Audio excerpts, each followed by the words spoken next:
Salut, bienvenue sur notre chaîne. Aujourd'hui, nous abordons un sujet important, la stéatose hépatique, une maladie de plus en plus fréquente. La plupart des personnes atteintes de stéatose hépatique ne présentent aucun symptôme, mais elle peut entraîner des problèmes de santé graves, voire la mort, si elle n'est pas traitée. La bonne nouvelle, c'est que vous pouvez inverser la stéatose hépatique en quelques semaines seulement grâce à des changements simples dans votre mode de vie. C'est le sujet de notre vidéo d'aujourd'hui.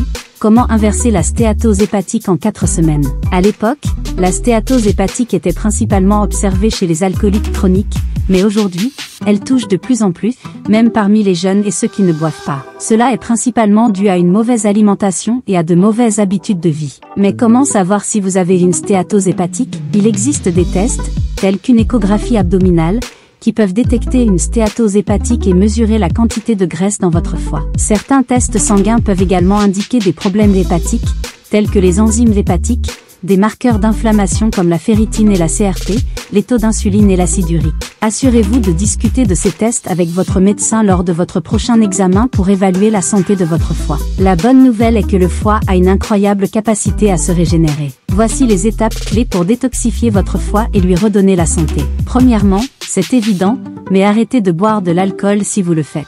L'alcool provoque une inflammation massive et une accumulation de graisse dans le foie. Certains développent même une cirrhose. Faites une pause dans l'alcool, au moins pendant cette détox du foie. Ensuite, supprimez les boissons sucrées comme les sodas et les jus de fruits. La teneur élevée en fructose est toxique pour le foie en excès. Le fructose ne peut être traité que par le foie et se transforme en graisse, provoquant une stéatose hépatique. Évitez également le sucre ajouté.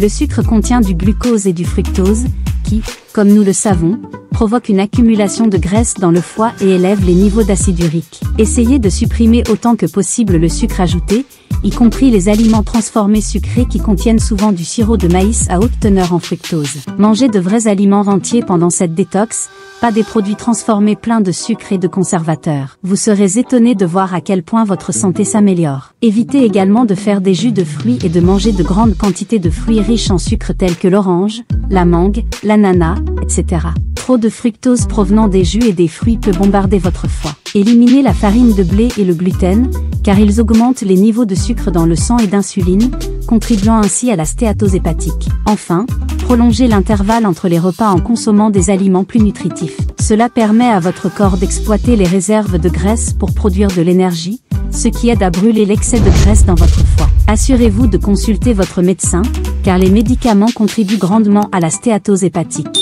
Voyez si vous pouvez réduire votre consommation de médicaments sous surveillance médicale. Si vous suivez ces étapes, vous pouvez inverser la stéatose hépatique en 4 à 6 semaines. Faites-moi savoir comment ça se passe. Et n'oubliez pas d'aimer, de vous abonner et de partager cette vidéo. Votre foie vous remerciera.